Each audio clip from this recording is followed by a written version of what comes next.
Hey everybody, this your girl Noel knows, and this is a quick video. Actually, it's going to be a two-part video of how to start a daycare. People always ask me how to start a daycare, and I really can't get back to everybody.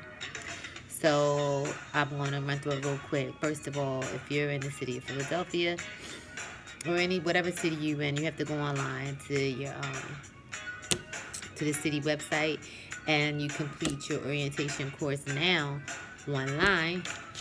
If you're in PA, if you're in Pennsylvania, you complete the orientation course online. It's you probably need about 2 to 4 hours to complete that if it's new for you, because you have to watch the videos or tutorial. Once you watch that, do your mandatory abuse test online, then you sign up for a in-person orientation where you can ask as many questions as possible. Now, they always having different people work there, but most of the people that own daycares, they can better inform you than the actual employees at the facility, because they're just learning. A lot of them were just hired. Some of them are old school. They don't know the game. But it's best to talk to someone who owns the daycare, who's continuously meeting up and being in meetings and providing meetings and stuff like that, because they're abreast of what's going on and the changes in the city or the state. Now, once you do your orientation course, you go down, you have to they'll give you an appointment time and date. You go down there, you sit for 4 hours, you do that, they're going to give you a certificate. You take that certificate, it's only good for 1 year. The orientation certificate will either be for a center or for a family or group daycare. You take that certificate, and you just begin your process of looking for a property. If you already have a property in mind, you're ahead of the game. Only thing you need to do is set up that property, make sure that it is safe for the children there, and you will get a regulation book, the 3270 book. You get a regulation book that's going to be like your Bible.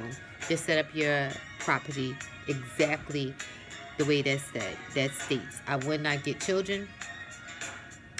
Okay, I wouldn't get children prior to my inspection, because if you have children, there are other things you're going to have to produce, and the inspectors come to look for something. I don't think any inspector comes to be like, oh yes, you get a daycare, you get a daycare. Their job is to find faults and violations. So the best thing to do is find your building, follow that regulations book like it's a Bible, and call them, say you're prepping, you're ready for, you send in your application packet. You're going to need in the application packet your EIN. You're going to need your documents. If you're not for profit or you're for profit, you're going to need your credentials or your director's credentials. If you're not the director, you're going to need the director's credentials, meaning their bachelor's degree, whatever, your staff, CDA, paperwork, all of that. I can run down a whole list of that and type it below. The other thing that you're going to need are physicals, background checks. And if you know you're going into daycare, just get it automatically. Get your background check, child abuse check, criminal history check, mandatory child abuse. Another thing that you're going to need, and you send that in, you're going to need insurance for the business. You send all of that application and make sure everything is there. You make a copy of it just in case they lose it. We're talking about the city here and city employees. You make a copy just in case they don't lose it. You send it in, and then they'll send you a date within the 30 days to come and inspect your facility. If you need assistance on inspection, there is someone that you can call that used to work for the city, and they will come and assess your site. I believe he is $50 an hour. He will set up and tell you everything, how many kids you're going to have, what you're going to need, what you don't need, what you need to block off, everything. So it's like you're prepping exactly for what they're going to look for. Once you get the while you're waiting for inspection, I will mark my daycare. Mark it. And when you're finding the location, make sure, first of all, don't be discouraged because it's a daycare. down the street, on the next corner, around the corner. Never be discouraged, because they only can hold but so many children. And if you're in a neighborhood, um, that daycare can only hold but so many children. So where the rest of the children going to go? To your daycare. If you market right, if you offer an open house, like do everything that you can to get those children there. It's best to build relationships. Have an event prior to you opening, while you're prepping, and just market to the neighborhood, to the schools, to the churches or other religious facilities around your daycare. Once you do that, they're going to come and inspect, and they're going to give you a temporary license. Some people mess the game up. So now they give you temporary license as opposed to an official license. So they give you a temporary license to, so it's basically you're on probation for 6 months. I think it's 6 months. And 3 to 6 months.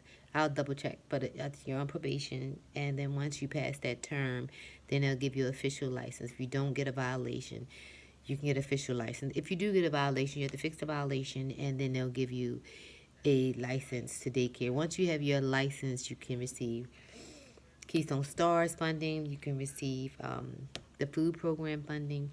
You can receive grant funds. It's so many programs where you can get free resources for your child care center. Once you get all of that, you get licensed, you set up, you have your evaluation through Keystone Stars, you do your, and depending on what your daycare, and if it's a center or a home, apply for that pre-K counts if you are in Pennsylvania, please. It offers free child care, half a day for preschoolers, and it is very, very, very, very, very, very lucrative. If you know what I mean. Supplies for childcare. Where do you get your supplies? I just been blessed. People just been giving it to me, donating it. And, you find daycares that are closing. Write a letter to them, tell them what you're doing. People say keep your secrets, what you're doing. Keep it quiet. Don't, when it comes to childcare, or most businesses, talk to people that are already in the business. Tell them what you need. Tell them what you're looking for. People will barter services. People will donate supplies to you.